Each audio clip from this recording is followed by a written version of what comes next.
මීළඟ පන්දුව යොමු කරන්නට ආකර්ෂණීය ෆ්ලික් කිරීමක් මනරම් ෆ්ලික් කිරීමක් ප්‍රික්ලාල් මිතුරුනි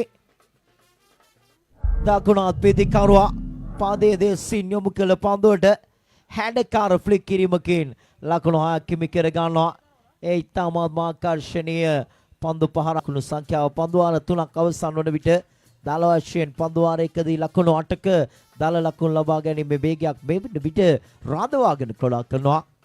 එනනාවක පන්දු යවන්නා ලෙස කැඳවා තිබෙන්නේ ඒ වේගීය ධනුෂ්ක සම්පත් චැම්පියන් ලීග් ක්‍රිකට් තරගමාලාවේ මුළු මහා ශ්‍රී ලංකාවේ සැහැල්ලු පන්දු ප්‍රේක්ෂකීන්ගේ අවධානය තමා වෙත දිනාගත් ක්‍රීඩකයා ෂෙහන් කමල් සූදානම් වන්නේ පන්දු යොමු කරන්නට මාපුර ක්‍රිකට් තරගමාලාවේ වීරයා ලෙසින් හොඳ තරගය මිනිත්තු කිහිපයකට නතර කරන ලෙස තීරණය කරනවා. අවිනිශ්චයකාරවරුන්ගෙන් ඉල්ලා සිටින මිනිත්තු කිහිපයකට තරගය නතර කරන ලෙස පවතින තත්ත්වය සමග ක්‍රීඩා පිටියේ තත්ත්වය ක්‍රීඩා කිරීමට අපහසු තත්ත්වයක් නිසා මදකට තරගය නතර කරන ලෙස ඉල්ලා සිටිනවා.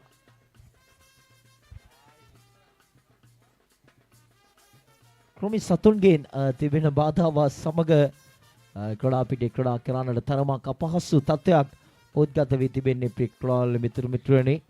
සැලු පන්දු ඉතිහාසයේ මුල් වතාවටයි මෙවන් තත්ත්වයක් උද්ගත වී තිබෙන්නේ. රාත්‍රී තරගමාලාවක තරගයක් අතිටුවන්නට තීරණය කළා මිනිත්තු කිහිපයකට මේ තිබෙන තත්ත්වයක් සමග ගෝමරංකල නෙක්සස් යුත් අභියෝගතා කුසලහන තරගමාලාවේ සියලු දේ අලුත් වදී ඉතිහාසයට තවත් අලුත් යමක් එකතු වුණා ප්‍රික්ලාල් මිතුරුනි.